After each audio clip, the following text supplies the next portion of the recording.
Welcome back, everyone, to another episode of BBP News. I'm Nicholas Rod. Chris Baker's here with me, and we are back for another Monday morning episode. Chris, get us started as we always do with the weather. In Los Angeles, California, it is mostly sunny, 84. In Houston, Texas, it is mostly sunny with a high of 70 degrees. And in Chicago, Illinois, it is sunny, 35. And in New York City, there are scattered showers, 51. Well, Chris, I don't know about you, but evidently I'm feeling the Monday effect because while you guys may not see what just happened, it took me about 5 times to get through the intro correctly. So we're just feeling those Monday feelings today. Well, half of it's my fault because I called him the ASMR boy. So, It threw me off, but no, evidently things are just rough today. But it is Monday. I can't believe it's Monday. This week has flown by. This weekend has flown by, especially. Um, but we're into the week of Thanksgiving, and I'm so excited. We talked about it on Friday, so I won't get back into that again. But I am just excited for this week, Chris. How are you feeling? I'm ready for a 2-day vacation. I don't blame you. I don't blame you. I get this week half off when it comes to college. The reason I say half off is because I still have to do work for two of my classes this week um, while I get the other two off. But just getting two of them off, having two classes that I don't have to worry about this week will be just fantastic. So I'm perfectly okay with it. Well, you know what, Nick?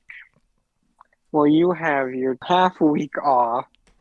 Um, my weeks, I don't even know what you could call it because I'm working Monday and Tuesday. Then I got to do work Wednesday, Thursday, Friday, I'm off. Saturday, Sunday, obviously, but Wednesday I'm kind of off, not really off. It's a very, Mm-hmm. mm-mm.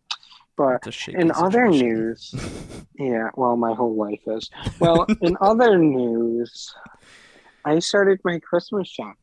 Oh, well, Christmas shopping is just huge. I mean, I can't believe we're already to that point. I have to start thinking about what I'm doing for gifts for family and everything here soon as well. And I honestly don't know what I'm gonna do. I think I might go more towards the creative side of things, but we'll just have to see. Well, Nick, my Christmas shopping this year. It's on a budget. It's limited. Once you got your present, that's all you get, and you can suck it up, Buttercup. I mean, that's fair. I Sometimes you have to do things on a budget. I am buying things at amazing deals. Okay, Mm-hmm. like hear this deal, your mind's gonna be blown. Okay, Okay, all so right. Hit me with I it. bought an air fryer Mm-hmm. Instapot broiler combo. Oh, Guess the price.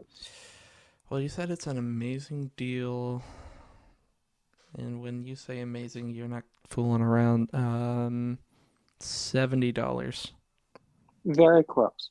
So there, if it wasn't on sale, it would be $199 before tax. I got it for $89 and change after tax. Wow, wow, that's insane. Honestly, I expected the original price to be more for something like that.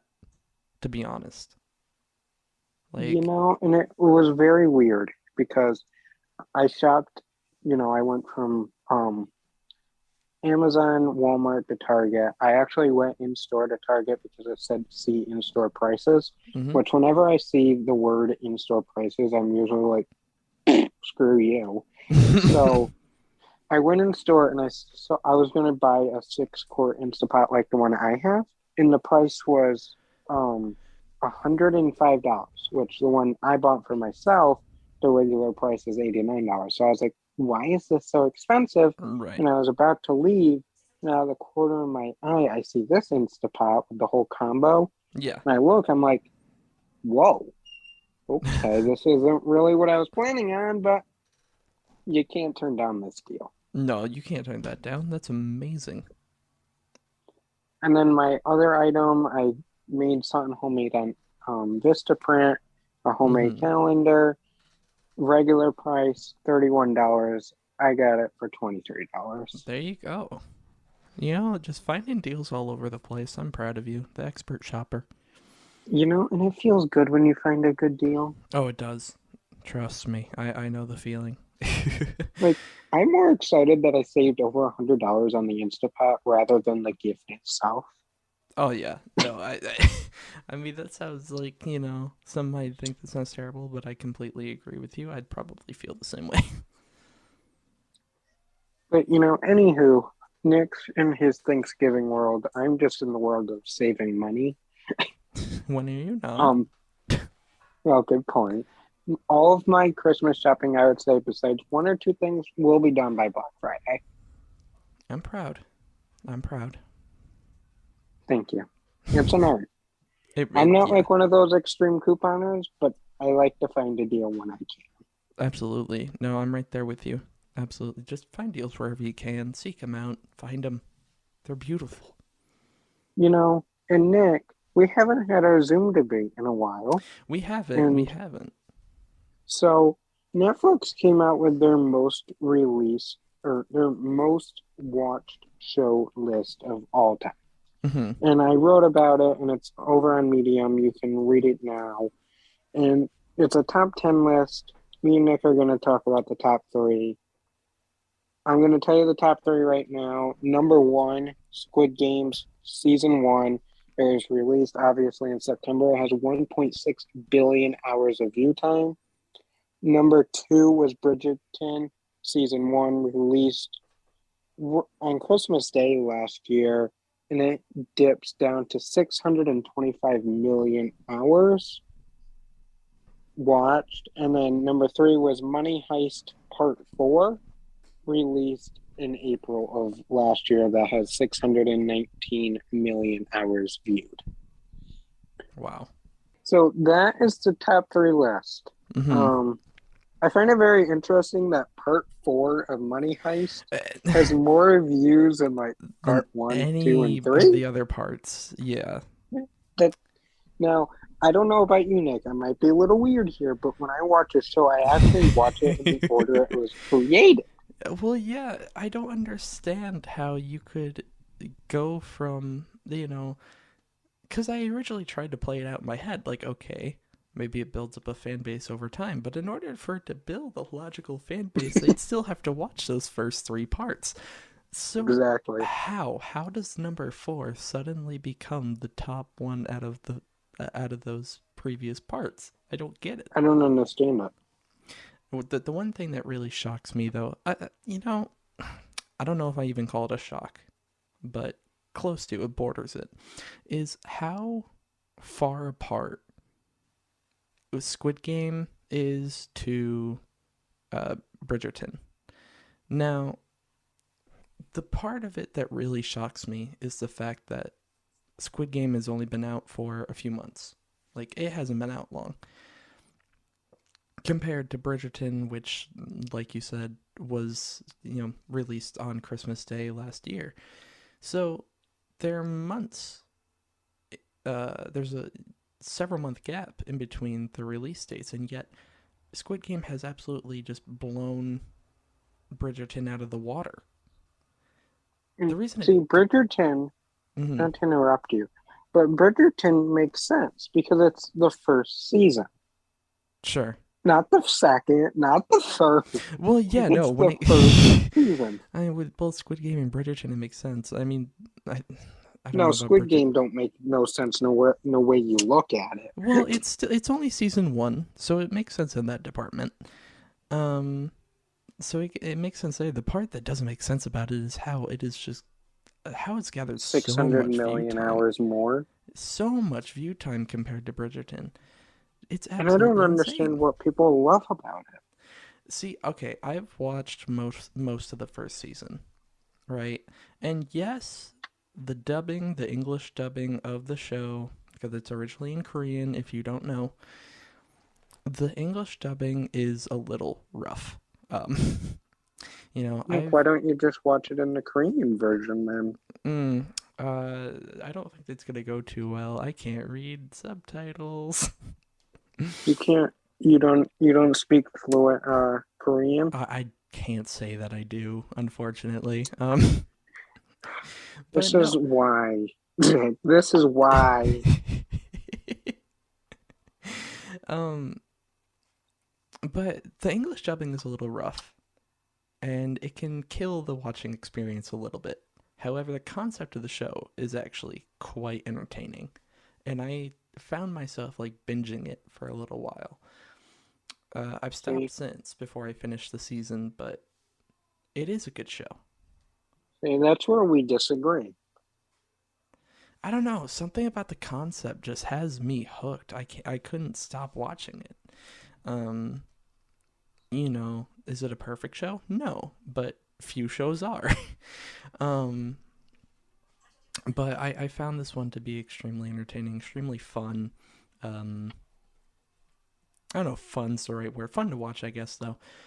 But yeah, no, when it has that much view time compared to Bridgerton and the rest of the list, that's just insane. And you know what I actually thought about is What's that? I don't know. I guess they do one of these every week, but they do a all time type Mm-hmm. of thing every year. Yeah. And I wonder if every year, if a show gets taken off their platform, does that lose their spot in the lineup? Because I know at one point The Office was in the top 10, and now it's no longer not. So I wonder if it just naturally lost its place, or did it get removed from the list because it's no longer on the platform? Well, if I remember correctly, and you can correct me if I'm wrong on this one because you wrote the article for this, that we have over on Medium, but I believe the entire list, the entire top 10, is um, Netflix originals. It is. And I don't get how original shows, I mean, don't get me wrong, their original shows are great, but how is none of the other shows like included in Well, this list? I'm sure that there are other shows that aren't originals that are higher. Because, like you said, The Office was absolutely huge. Um, Friends. Friends, absolutely huge. Shows like that are, I'm sure they garnered, billions of hours worth of watch time, probably. Um, For me alone. um, but from what I gather, this is just encompassing originals. It doesn't take into account the other shows. And I don't know if you ever heard of the show Grace and Frankie. I'm surprised that show is also not on the list because it is their longest running original show. Yeah.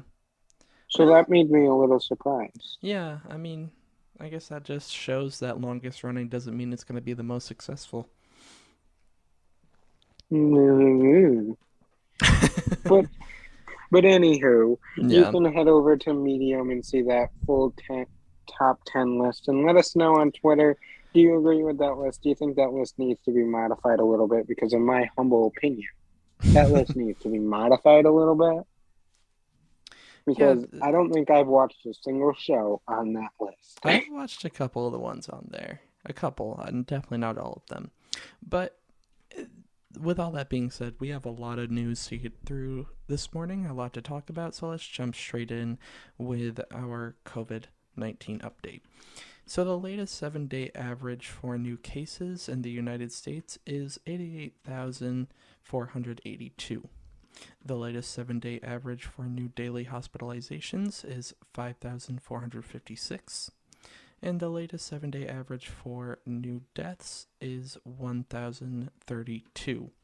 As we can see from these numbers, the reported number of cases and hospitalizations in the United States is again on the rise, with cases increasing 16.1% from last week and hospitalizations increasing 5.4% in the same amount of time. Just over 228 million people have received at least one shot of the COVID-19 vaccine in the United States, which is 68.7% of the country's population. 195.6 million people, or about 59% of the US population, have been fully vaccinated, and almost all of those 65 or older have gotten at least one dose of a COVID-19 vaccine, with the current percentage being 99.5%. About 86% of seniors are fully vaccinated, and numbers also show that about 73% of children 5 or older have received at least one shot of the vaccine, while a little under 63% are fully vaccinated.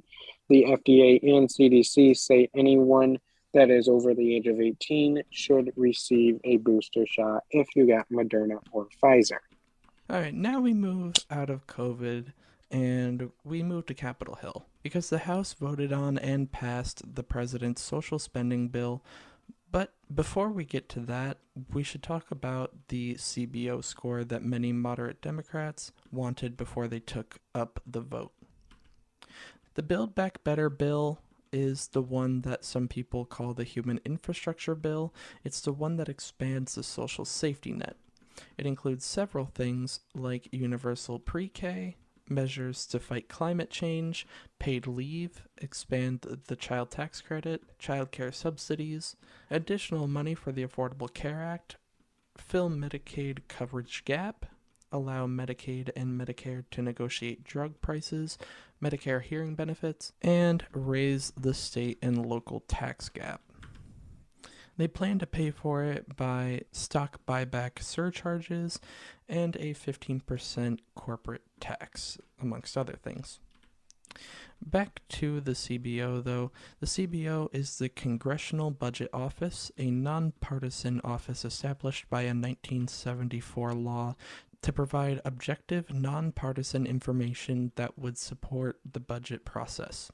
Basically, the CBO takes the politics out of the lawmaking process and will boil it down to dollars and cents. It covers how much the law will cost in the immediate future and over its lifetime as a law. The CBO is required by law to produce a formal cost estimate for nearly every bill that is approved for a full committee from the House or the Senate. These cost estimates are only advisory. The CBO is not an enforcement entity, and they do not make policy recommendations. If you are wondering why the CBO score is so talked about right now, it's because the Republicans in the House and Senate say they are not going to support this bill. So Democrats know they have to do it on their own through a process called budget reconciliation. But to do that, this means almost every single Democrat and independent needs to vote yes. If they didn't wait for the CBO, they wouldn't have the votes from the moderate Democrats.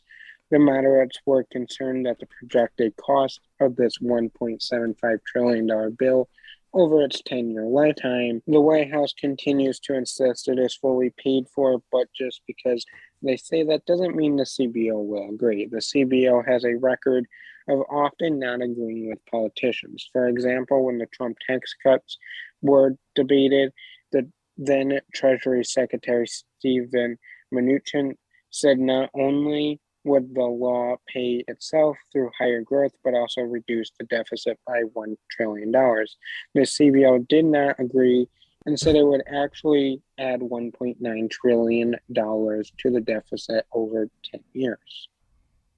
So, what did the CBO actually say? The Congressional Budget Office released its CBO score on the Build Back Better Act a day earlier than expected. This is a full assessment, and that report came out on Thursday evening. The big question is, what did the CBO score find? A lot, but the most important number you need to know is $367 billion. The report says that the Build Back Better Act would increase the federal budget deficit by $367 billion from 2022 to 2031, which is the lifetime of the law if passed by the Senate.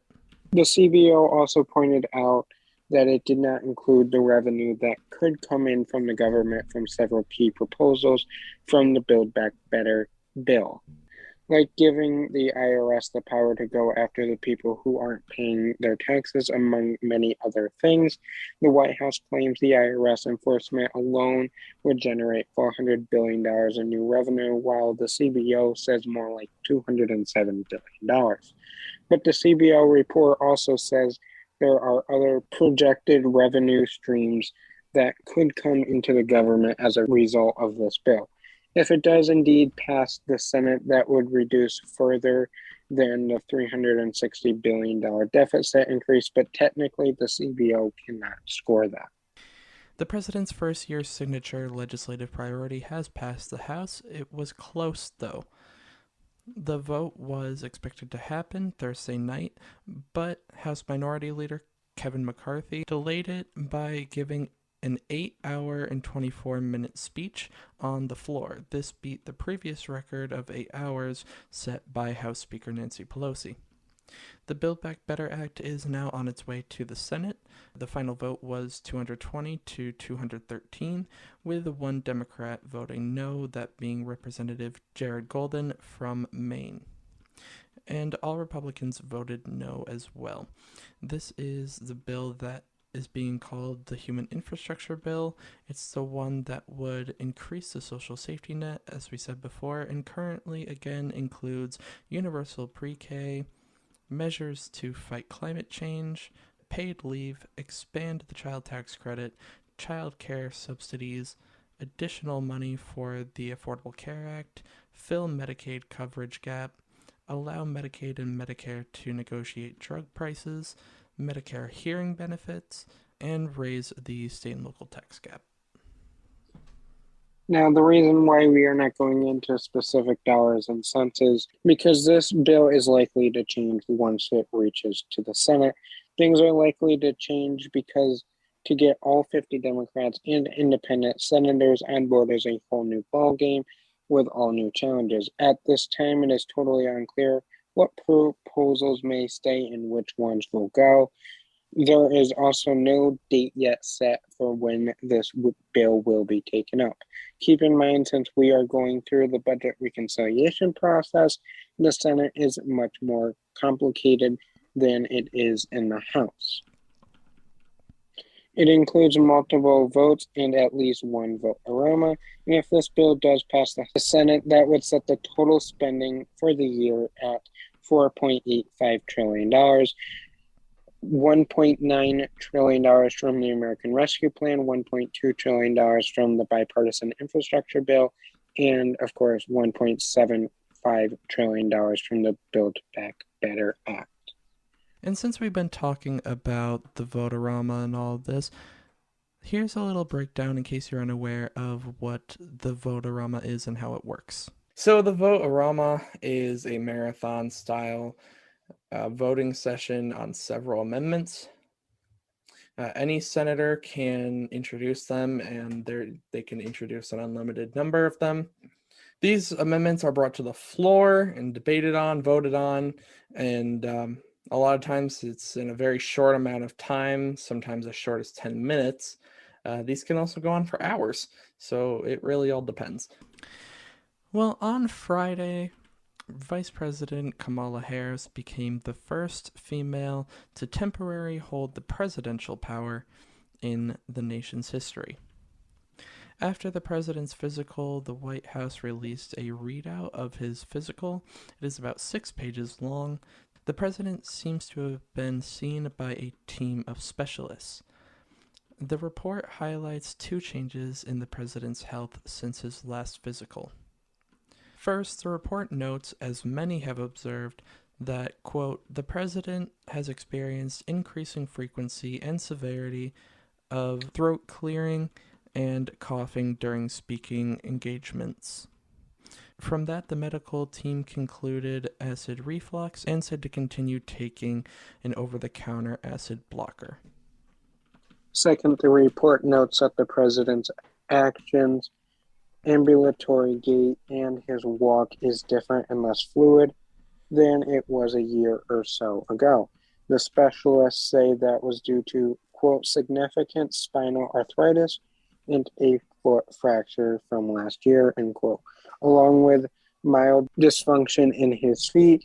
All told, the president spent more than 5 hours at Walter Reed Medical Center Friday for 85 minutes while he was under anesthesia for his colonoscopy. Vice President Kamala Harris became the first female acting president of the United States. When he got back from Walter Reed, he said he felt great and later in the day took part in the yearly tradition of pardoning two turkeys named Peanut Butter and Jelly. At the end of the day, the medical report says that the doctors concluded he is a healthy, vigorous 78-year-old male, and you can read the full medical report from his doctor. The link to that is in the show notes. The Thanksgiving holiday rush began on Friday, and the TSA says things are going to get extremely busy at airports around the country from Friday until November 28th. There are some things that the TSA wants you to know before you get to the airport, but first know that if you're going to go to the airport, you are going to be joined by about 20 million of your closest friends. Can you really call them your closest friends, though? Anywho. The TSA announced that they are expecting travel crowds nearly 2019 pre-pandemic levels.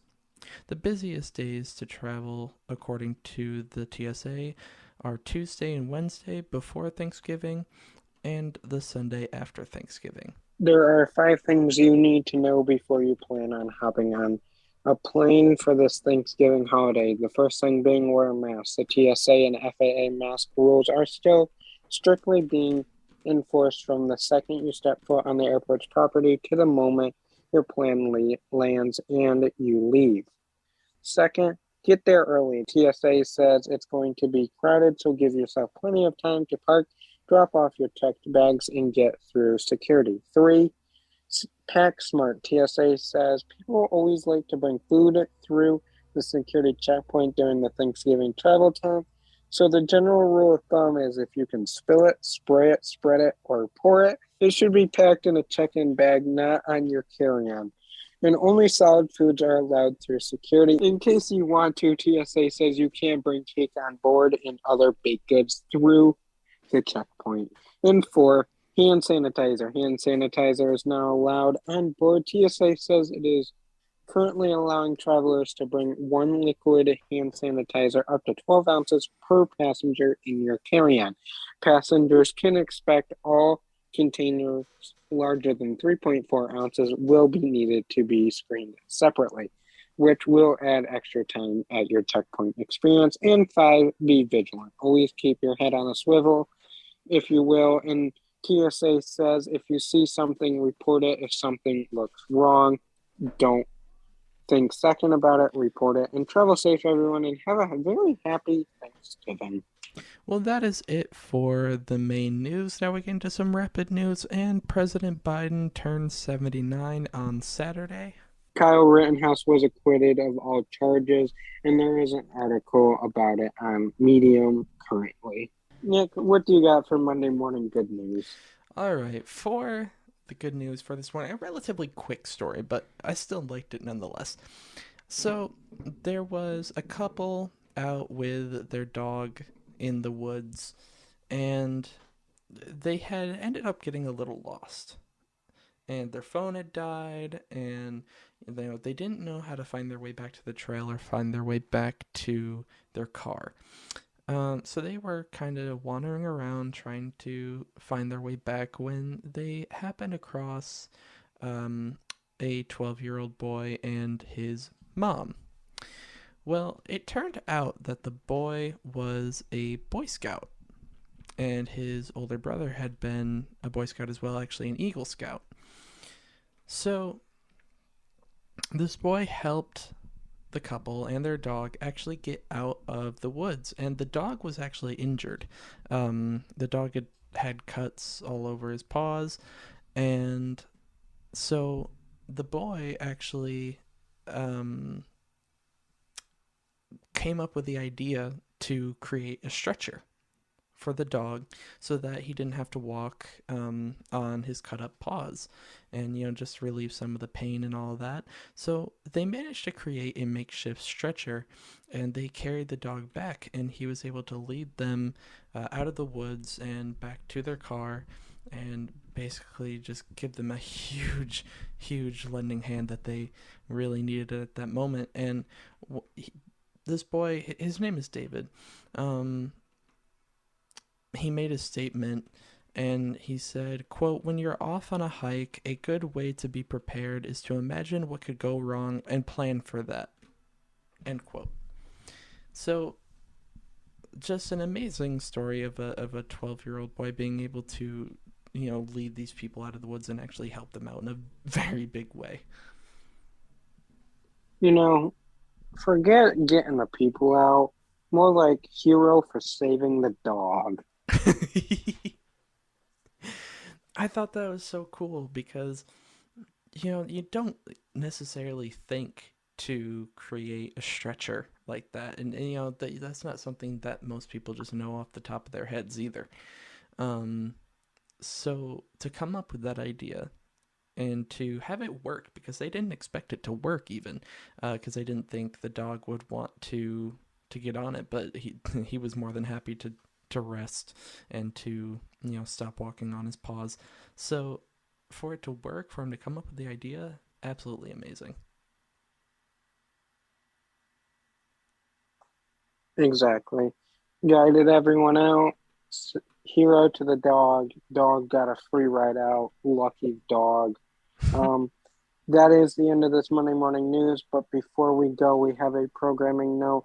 As we told you Friday morning, we will be having a Friday morning good news Thanksgiving themed good news stories for Friday morning this week instead of the regular news. Of course, we will be back Monday morning with the news, and of course, Wednesday, a dumb law.